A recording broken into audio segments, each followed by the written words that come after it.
તો આપણને આ એક સ્ત્રી કેસરનો ભાગ છે. આ સ્ત્રી કેસરની અંદર આવેલું છે આ રીતે બીજાશય. કોણ છે? બીજાશય. બીજાશયની અંદર આ જે મેં ટપકા જેવો જે ભાગ દોર્યો, ગાદી જેવો જે ભાગ છે એ ભાગ છે જરાયુનો ભાગ. કયો ભાગ છે? જરાયુનો. અને એના ભાગ ઉપરથી આ જે મેં રાઉન્ડ નાનું દોર્યું એ છે અંડક છે. કોણ છે? અંડક આવેલું છે. બરાબર. તો અહીંયા જરાયુમાંથી અંડક એટલે મહાબીજાણુ ધાની ઉદ્ભવે છે. અંડક એ જરાયુ સાથે એક ટૂંકા દંડ જેવા ભાગથી જોડાયેલું છે. આ ટૂંકા દંડ જેવા ભાગથી જે જોડાયેલું છે જેને આપણે અંડક દંડ અથવા તો અંડનાલ એવું કહેવાય. શું કહેવાય? અંડક દંડ અથવા તો અંડનાલ.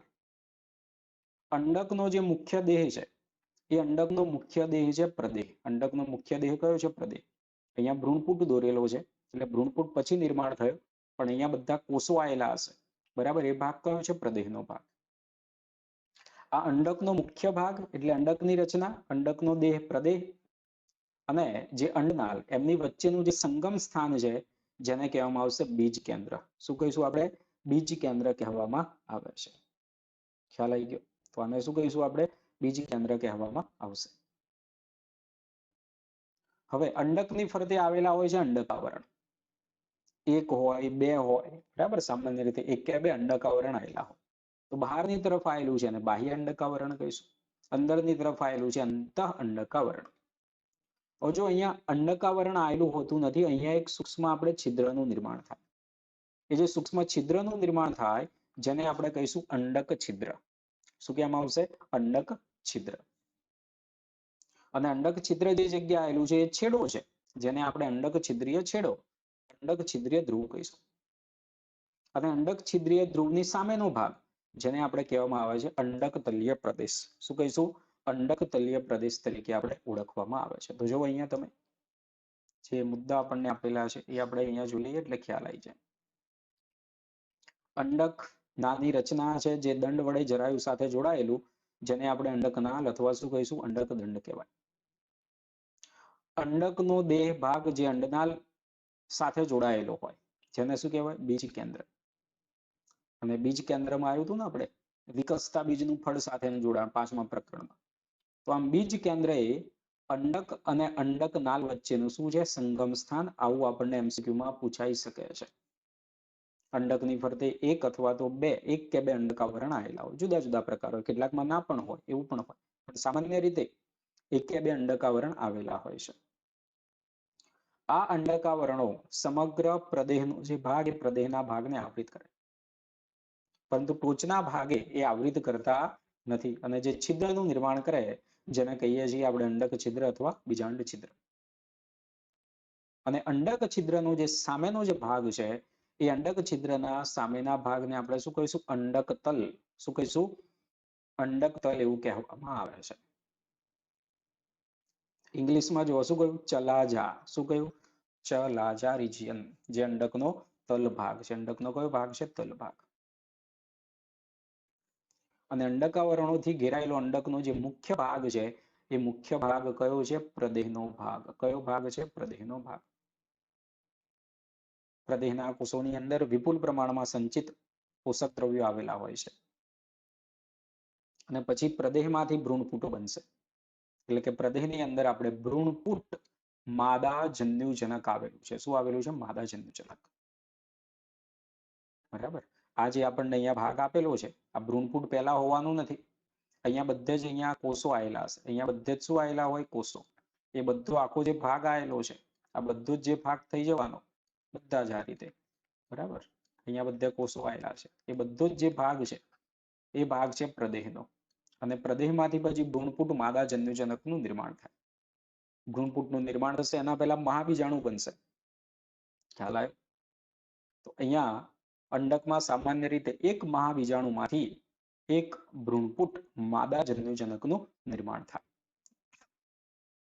જેમ આપણે લઘુ બીજાણુ દાનીની રચના ભણ્યા, પછી લઘુ બીજાણુ જનન જોયું અને પછી નર જન્યુજનકનો વિકાસ. તો એ જ રીતે અંડકની રચના, મહાબીજાણુ ધાનીની રચના થઈ. હવે મહાબીજાણુ જનન જોઈશું અને મહાબીજાણુ જનન પછી ભ્રૂણપૂટનું નિર્માણ જે થાય એ આપણે જોઈશું. આ ખાસ યાદ રાખજો. આ પૂછાયું નથી, એમસીક્યુમાં પૂછાઈ શકે. અફીણનું બહુસ્ત્રી કશેરી યુક્ત, ચંપાનું બહુસ્ત્રી કેસરી મુક્ત જોવા મળે છે. બરાબર છે. આગળ હવે થવાનું શું, જો આ પ્રદેહનો ભાગ લઘુ બીજાણુ જનન તમે યાદ કરો. લઘુ બીજાણુ જનનમાં શું થતું હતું? બીજાણુજનક પેશીનો પ્રત્યેક કોષ, બીજાણુજનક પેશીનો પ્રત્યેક કોષ એ કોની અંદર રૂપાંતરિત થઈ શકતું હતું? પીએમસીમાં. અને એ પીએમસી નું એક વખત અર્ધીકરણ થઈને 4 લઘુ બીજાણુ પરાગરજ બનતી હતી. અને આ રીતે બીજાણુજનક પેશીમાંથી ઘણા બધા પીએમસી બને અને હજારોની સંખ્યાની અંદર હજારોની સંખ્યામાં પરાગરજ બને. અહીંયા એવું થવાનું નથી. મહાબીજાણુ ઘણા બધા બનવાના નથી. આ યાદ રાખવાનું છે. તો જો અહીંયા થશે શું, આ દાખલા તરીકે આ બધા પ્રદેહના કોષો છે. આ બધા જ અહીંયા પ્રદેહના કોષો છે. અહીંયા બધા કયા કોષો આવેલા છે? પ્રદેહના કોષો. આ બધા પ્રદેહની અંદર આવેલા કોષો છે.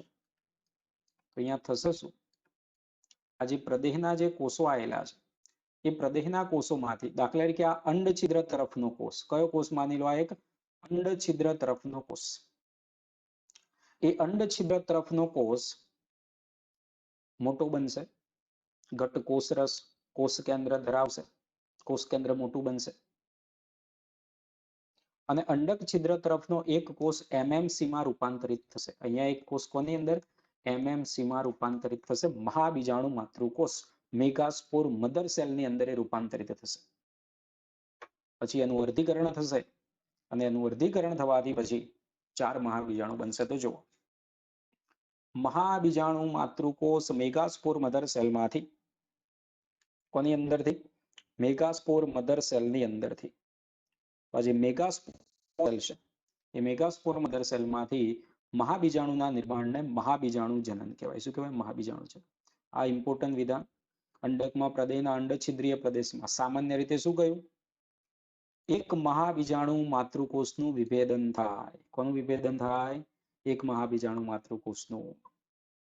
જ્યારે આપણે લઘુ બીજાણુ જનન વખતે ભણી ગયા તો લઘુ બીજાણુ જનન વખતે બીજાણુજનક પેશીનો પ્રત્યેક કોષ પીએમસીમાં રૂપાંતરિત થતો હતો. બરાબર ને? ઘટ કોષરસ સુસ્પષ્ટ કોષ કેન્દ્ર ધરાવશે અને મહાબીજાણુ માતૃકોષનું અર્ધીકરણ થાય. શું થાય? અર્ધીકરણ. અને અર્ધીકરણના પરિણામે 4 મહાબીજાણુ બનશે. અર્ધીકરણના લીધે શું બનશે? 4 મહાબીજાણુ. જેમ આપણે લઘુ બીજાણુ જનનનો નરજન્યુજનકનો ચાર્ટ દોર્યો તો એ જ રીતે અહીંયા થશે શું? આપણી જોડે આ છે એમએમસી મેગાસ્પોર મધર સેલ, દ્વિકીય છે. આ મેગાસ્પોર મધર સેલનું શું થયું? અર્ધીકરણ. મેગાસ્પોર મધર સેલનું શું થયું? અર્ધીકરણ. અર્ધીકરણ થઈ ગયું અને આ અર્ધીકરણ થવાથી શું બની ગયું? 4 મહાબીજાણુ બની ગયા. કોણ બની ગયું? 4 મહાબીજાણુનું નિર્માણ થયું. 4 કોનું નિર્માણ થયું? મહાબીજાણુનું નિર્માણ થયું. આ રીતે 4 કોણ બની ગયા? મહાબીજાણુ બની ગયા. અને મહાબીજાણુ કેવા છે? આ એકકીય. કેવા છે? એકકીય. અને આ મહાબીજાણુમાંથી પછી કોણ બનશે? માદાજન્યુજનક. મહાબીજાણુમાંથી કોણ બનવાનું? માદાજન્યુજનક. ખબર પડી? અને એક મહાબીજાણુમાંથી માદાજન્યુજનક બને તો મોનોસ્પોરિક વિકાસ કહીશું. 2 માંથી બનશે તો બાયસ્પોરિક. 4 માંથી બનશે તો ટેટ્રાસ્પોરિક. આવા જે પ્રકાર છે એ પ્રકાર આપણને ભારતીય વનસ્પતિ ભ્રૂણ વિદ્યાના પિતા પંચાનન મહેશ્વરી દ્વારા આપણને આપવામાં આવેલા છે. બરાબર? તો અહીંયા થાય શું? માદાજન્યુજનકનું નિર્માણ થવાનું છે. તો અહીંયા જે 4 મહાબીજાણુ છે એ 4 માંથી 3 નો નાશ થાય. 4 માંથી 3 નો શું થાય? નાશ થાય. એક મહાબીજાણુ સક્રિય રહે. જો અહીંયા આ એક મહાબીજાણુ છે સક્રિય રહેશે. આ એક મહાબીજાણુ સક્રિય રહેશે. એક મહાબીજાણુનું એક વખત સમવિભાજન થયું. આખો અહીંયા ચાર્ટ દોરી દઉં છું. એક વખત શું થયું? આપણે અહીંયા સમવિભાજન. જો આ એક કોષ છે, સમવિભાજન થયું. જે પણ કોષ કેન્દ્ર નિર્માણ થયા, નિર્માણ થયેલા કોષ કેન્દ્ર વિરુદ્ધ ધ્રુવ તરફ પહોંચી જાય. આને આપણે કહેવામાં આવે દ્વિકોષ કેન્દ્રીય ભ્રૂણપુટ. હવે 2 કોષ કેન્દ્ર આવેલા છે. હજુ ફરીથી સમવિભાજન થાય. હજુ ફરીથી શું થશે? સમવિભાજન. હજુ ફરીથી સમવિભાજન થાય તો બે માંથી કેટલા થઈ ગયા? 4. એ પણ વિરુદ્ધ ધ્રુવ તરફ રહેશે આ રીતે. હજુ ફરીથી એક વખત શું થાય? સમવિભાજન થશે. હજુ ફરીથી સમવિભાજન થયું અને હજુ ફરીથી સમવિભાજન થવાથી 8 કોષ કેન્દ્ર બની ગયા. 1 2 3 4 5 6 7 8 અને 8 કોષ કેન્દ્રનું પછી આયોજન થાય. 8 કોષ કેન્દ્રનું શું થાય? આયોજન. અને 8 કોષ કેન્દ્રનું આયોજન થાય ને આપણે કોણ બની જવાનું છે? ભ્રૂણપુટ બની જાય. આપણે કોણ બની જાય? ભ્રૂણપુટ. કે જેમ અહીંયા ભ્રૂણપુટમાં 3 પ્રતિધ્રુવી કોષ થઈ જશે, એક કેન્દ્રસ્થ કોષ થઈ જશે, 2 સહાયક કોષ થઈ જવાના, એક થઈ જવાનો અંડકોષ. અને સહાયક કોષની અંદર આપણને જે સ્થૂલન છે તંતુમય પ્રસાધન. તો જો અહીંયા થયું શું? 4 મહાબીજાણુમાંથી એક મહાબીજાણુ સક્રિય રહે, બાકીના 3 મહાબીજાણુનો નાશ થાય. તો આને મોનોસ્પોરિક વિકાસ કહેવાય. શું કહેવાય? મોનોસ્પોરિક વિકાસ. તો એક સક્રિય મહાબીજાણુ કે જેનું સમવિભાજન થાય. શું થયું? એનું સમવિભાજન. એનું સમવિભાજન થવાથી 2 કોષ કેન્દ્ર બની ગયા, વિરુદ્ધ ધ્રુવ તરફ ગઈ ગયા, 2 ના 4 બન્યા, 4 ના 8 બન્યા. આવું કેમ થયું? કારણ કે અહીંયા જે પણ વિભાજન થાય કેવું થાય? મુક્ત કોષ કેન્દ્રીય પ્રકારનું. કેવું થાય? મુક્ત કોષ કેન્દ્રીય પ્રકારનું વિભાજન થાય. કેવું વિભાજન થાય? મુક્ત કોષ કેન્દ્રીય. કોષ દિવાલ બનવાના નથી, કોષ છૂટા પડવાના નથી. એટલે એક જ કોષની અંદર આપણે અહીંયા ઘણા બધા કોષ કેન્દ્રનું નિર્માણ થઈ જાય છે. એટલે જો અહીંયા આ જે ભાગ છે કોષની, આપણે અહીંયા જો વાત કરીએ, થિયરી પણ જોઈશું ને આખો ચાર્ટ, એટલે તમને ખ્યાલ આવી જાય. કોષ અને કોષ કેન્દ્ર. તો જો આ 3 શું છે? પ્રતિધ્રુવી કોષ. 3 શું છે? પ્રતિધ્રુવીય કોષ. આ એક મધ્યમાં કોણ આવેલું છે? કેન્દ્રસ્થ કોષ. એક કોણ છે? કેન્દ્રસ્થ કોષ. આ એક કોણ આવેલું છે? આપણે અંડકોષ. એક આવેલો છે અંડકોષ. અંડકોષ. અને આ 2 કોણ આવેલા છે? સહાયક કોષ. 2 શું થઈ ગયા? સહાયક કોષ. હવે જો પ્રતિધ્રુવી કોષ એક એક કોષ કેન્દ્ર ધરાવે તો 3 કોષ કેન્દ્ર થઈ ગયા.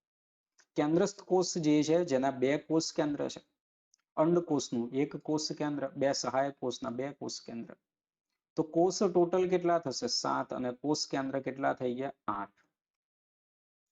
એટલે આપણે અહીંયા જે ભ્રૂણપુટ બન્યો છે એ 7 કોષ અને 8 કોષ કેન્દ્ર ધરાવે. બીજું આમાંથી ખાસ ઇમ્પોર્ટન્ટ, જે 6 કોષ કેન્દ્ર છે, આ વાક્ય અંડરલાઈન કરજો, તો અહીંયા આપેલું જ છે આપણને. જે 6 કોષ કેન્દ્ર છે, બરાબર, લાઈન ટુ લાઈન જઈએ એટલે ખબર પડશે. 6 કોષ કેન્દ્ર જે આવેલા છે એ 6 કોષ કેન્દ્ર કોષ દિવાલથી આવૃત. 6 કોષ કેન્દ્ર કોષ દિવાલથી આવૃત. ફ્યુચર ક્વેશ્ચન માટે. અને 2 કોષ કેન્દ્ર કેન્દ્રસ્થ કોષના જે આવેલા છે એ કોષ દિવાલથી આવૃત હોતા નથી. બુકમાં વાક્ય અંડરલાઈન કરો તમે. તો જુઓ આપણે હવે થિયરી. આ ચાર્ટ ખ્યાલ આવી ગયો. બીજું અહીંયા જોશો તમે, અંડક છિદ્રીય છેડો છે, મહાબીજાણુ ચતુષ્ક જે બની ગયા રેખીય સ્વરૂપે અહીંયા ગોઠવાયેલા છે. તો જુઓ, માદા જન્યુજનક. આપણે જેમ કહ્યું કે મોટા ભાગની સપુષ્પી વનસ્પતિમાં 4 પૈકીના 3 મહાબીજાણુ શું થાય? નાશ પામે. તો જો આપણે ચાર્ટમાં રીતે જ છે. અહીંયા શું થઈ ગયું? 4 માંથી 3 નો નાશ થઈ ગયો. અને એક જ મહાબીજાણુ સક્રિય રહે છે અને માત્ર સક્રિય મહાબીજાણુમાંથી માદા જન્યુજનકનો વિકાસ થાય. સક્રિય મહાબીજાણુમાંથી કોણ બનશે? માદા જન્યુજનક બનશે. અને આમ એક મહાબીજાણુમાંથી ભ્રૂણપુટ બન્યું, જેને આપણે કહેવામાં આવે મોનોસ્પોરિક વિકાસ. શું કહીશું? મોનોસ્પોરિક વિકાસ, એવું આપણે અહીંયા કહેવામાં આવે છે. બરાબર છે.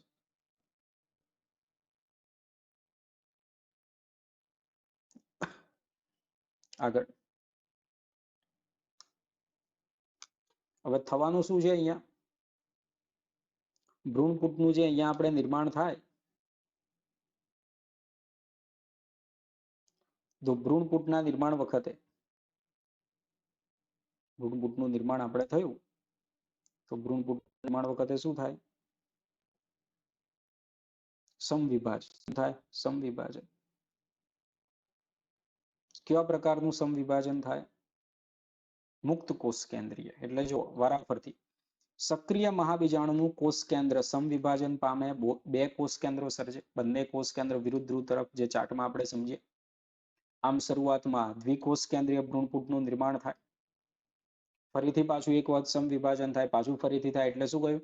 અનુસરીને બે ક્રમિક સમવિભાજન થવાથી 4 કોષ કેન્દ્રીય અને પછી 8 કોષ કેન્દ્રીય. તો જો અહીંયા કેટલી વાર સમવિભાજન થઈ ગયું? આપણે 1, 2 અને 3 વખત સમવિભાજન થયું.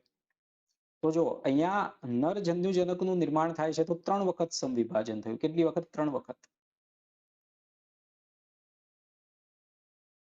નરજન્યુજનક કે માદાજન્યુજનક? માદાજન્યુજનકનું નિર્માણ થયું તો 3 વખત સમવિભાજન થયું. જ્યારે જે નરજન્યુજનક છે, કોણ છે નરજન્યુજનક? એ નરજન્યુજનક જે આવેલું છે તો નરજન્યુજનકની અંદર આપણે જોઈ ગયા 2 વખત સમવિભાજન થયું હતું. કેટલી વખત? 2 વખત સમવિભાજન. તો આ યાદ રાખવાનું. તો અહીંયા થયું શું? 8 કોષ કેન્દ્રીય ભ્રૂણપૂટનું નિર્માણ થાય. અને અહીંયા જે પણ વિભાજન થાય ચુસ્તપણે મુક્ત કોષ કેન્દ્રીય પ્રકારનું છે. કેવા પ્રકારનું? મુક્ત કોષ કેન્દ્રીય. એટલે તરત કોષ દિવાલ બનતી નથી, કોષ છૂટા પડશે ને. અને આ રીતે ભ્રૂણપૂટનું અહીંયા નિર્માણ થાય. ભ્રૂણપૂટમાં જોઈશું આ વિધાન ઇમ્પોર્ટન્ટ ફ્યુચર ક્વેશ્ચન માટે. 8 પૈકીના 6 કોષ કેન્દ્રો કોષ દિવાલથી આવૃત છે. જ્યારે બાકીના 2 કોષ કેન્દ્રો, જેને ધ્રુવીય કોષ કેન્દ્ર કહેવાય, જે અંડ પ્રસાધનની નીચે, એટલે સહાયક કોષ અને અંડકોષની નીચે, એટલે એ મધ્યની અંદર આવેલા છે. અને એ 2 કોષ કેન્દ્રો, ધ્રુવીય કોષ કેન્દ્રો, એ કેન્દ્રસ્થ કોષમાં ગોઠવાયેલા છે. કઈ ગોઠવાયેલા છે? કેન્દ્રસ્થ કોષમાં ગોઠવાયેલા છે. એટલે કે 6 કોષ કેન્દ્રો કોષ દિવાલથી આવૃત છે. MCQ માં પૂછાય, કોણ કોષ દિવાલથી આવૃત નથી? કેન્દ્રસ્થ કોષ અથવા તો ધ્રુવીય કોષ કેન્દ્રો કોષ દિવાલથી આવૃત હોતા નથી. આગળ ભ્રૂણપૂટ કોષમાં લાક્ષણિક ગોઠવણી જોઈએ તો અંડક છિદ્ર તરફ 3 કોષો ભેગા મળીને અંડ પ્રસાધન બનાવે. તો આ જે છેડો થઈ ગયો આપણો, અહીંયા જે આપણો ભ્રૂણપૂટ બની ગયો, તો આ થઈ ગયો આપણે અંડક છિદ્રીય છેડો. કયો છેડો છે? અંડક છિદ્રીય છેડો. અંડક તલીય છેડો. અંડક છિદ્રીય છેડાની અંદર આ બે આવી ગયા આપણે સહાયક કોષો, એક આવી ગયો અંડકોષ. સહાયક કોષની અંદર જો આપણને આ જે સ્થૂલન થયેલું આપેલું છે, જેને કહેવાય તંતુમય પ્રસાધન. તંતુમય પ્રસાધન શું કામ કરશે? તો કે અહીંયા જે આપણે પરાગનલિકા આવવાની, આગળ આપણે ફલનમાં એમ જોઈશું, પરાગનલિકા આવશે તો પરાગનલિકાને માર્ગદર્શન આપશે અને પરાગનલિકા અંદર સહાયક કોષની અંદર દાખલ થશે. તો એ માર્ગદર્શન પૂરું પાડે તંતુમય પ્રસાધન. આનો પણ MCQ પાછલા વર્ષોમાં ઘણીવાર પૂછાયો. તંતુમય પ્રસાધન કોની લાક્ષણિકતા છે? સહાયક કોષની. તંતુમય પ્રસાધન શું કામ કરશે? તો જે તંતુમય પ્રસાધન છે, એ તંતુમય પ્રસાધન પરાગનલિકાને સહાયક કોષમાં પહોંચાડવાનું કાર્ય કરે. એટલે અંડ પ્રસાધનમાં 2 સહાયક કોષ અને એક આવી ગયો અંડકોષ. અંડ છિદ્રની ટોચનો વિસ્તાર વિશિષ્ટ સ્થૂલન, જેને ફિલિફોર્મ એપેરેટસ તંતુમય પ્રસાધન કહીએ છીએ. 3 કોષો જે અંડક તલ તરફ ગોઠવાયેલા છે, પ્રતિધ્રુવી કોષ છે. મધ્યસ્થ મોટો કોષ દ્વિધ્રુવીય કોષ કેન્દ્ર ધરાવે. 2 કોષ કેન્દ્રો છે ને એટલા માટે. આમ લાક્ષણિક ભ્રૂણપૂટ 8 કોષ કેન્દ્રીય અને 7 કોષીય રચના છે. કેવી રચના છે? 8 કોષ કેન્દ્રીય અને 7 કોષીય રચના આ છે.